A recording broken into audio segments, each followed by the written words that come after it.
Hello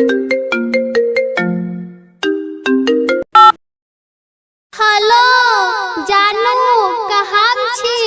अपने किराना दुकान पर छियोगे बोल न है किलो आलू लो हे कन्ना बक करे छी रे हमरा से बात कर न जानू।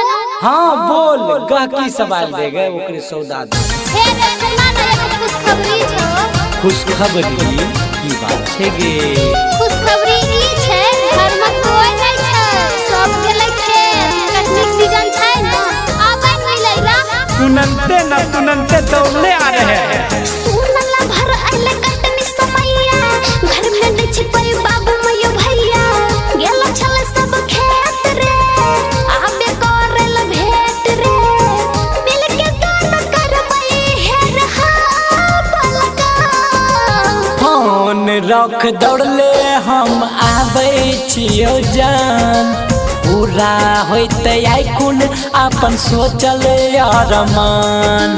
फोन रख दौड़ले हम आबै छियो जान, पूरा होते आइकुन अपन सोचल अरमान। सुनला भर आइले कटनी समैया, घर में नहीं छै कोई बाबू मयो भैया, गेलो छले सब खेत रे आबे करल भेट रे, मिल के गाना करबै हेर हा पलका। फोन रख दौड़ले हम आबै छियो जान, पूरा होते आइकुन अपन सोचल अरमान। फोन रख दौड़ले हम आबै छियो जान, पूरा होते आइकुन अपन सोचल अरमान। अरे बाप रे तो जल्दी आ गेलै रे, ढेर शुरू से केहन लगे छोरा।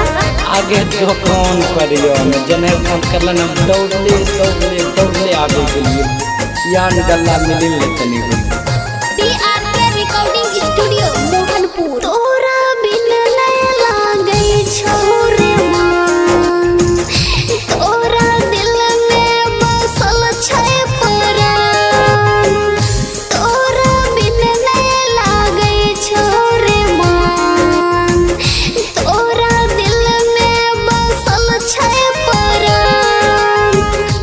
तोरो एक फोन पर है गे जान, अलिए छोड़ के किराना दुकान, जैसे फोन सुनलियो तोर दौड़ले अलियो तोरा घर, मिल के दोनों करबै हेर हा पलका। छोड़ी सब कुछ हम आबी गेलियो जान, पूरा होते आइकुन अपन सोचल अरमान। छोड़ी सब कुछ मिल आबी गेलियो जान, पूरा होते आइकुन अपन सोचल अरमान। ये घर में खरबा करे था बाहर निकल केच कोई ना बोलल के केच का नहीं चिन्है छी बाबू, पता नहीं केच की करना साइल छै। ए रे बबला कौन तगड़ा रस्सी लेकर ये तो धोखा एके झूठ पिया बोले छी तू ही हमरा फोन करी बोले ले रे। फोन करके नहीं तोरा बोललियो हम, किया हमरा फसाबै छी रे। फोन करके नहीं तोरा बोललियो हम, किया हमरा फसाबै छी रे। हे गे मुँह किए मोरै छियाब, तोहर कॉल रिकॉर्डिंग छै सब। न के कर हो बताई है रे, न रिकॉर्डिंग सुनै है रे, होई जाबे है रे नहीं तो हमें बदनाम। फोन करके हमरा त बोलैली गे, बापू भाई से अपन पिटबैली गे।